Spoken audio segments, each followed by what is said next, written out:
कुछ दिन पहले अखबार में एक न्यूज पढ़ी, छोटी सी न्यूज थी, उसमें इतना अच्छा दृष्टांत था।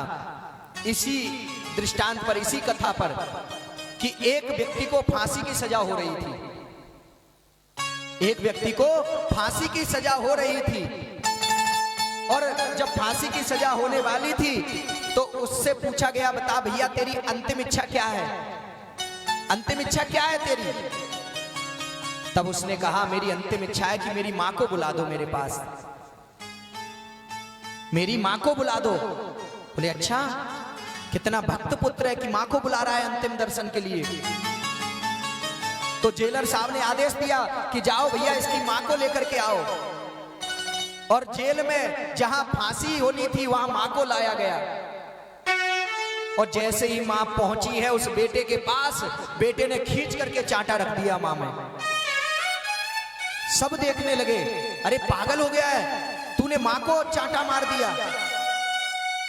अरे अंतिम समय है, तुझे फांसी होने वाली है, तूने इतनी बड़ी चोरी की है और तू अंतिम समय में मां को मार रहा है।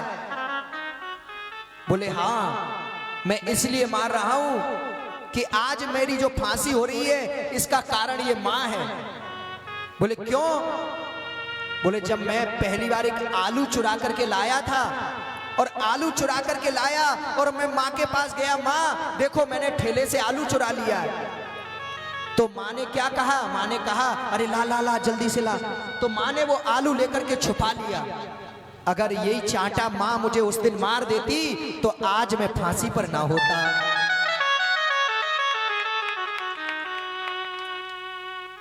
तो मां बालक का सबसे पहला गुरु होती है। इसलिए मैं कहता हूं कि बालक को शिक्षा तो दो लेकिन संस्कार अवश्य दो। संस्कार देना परम आवश्यक है।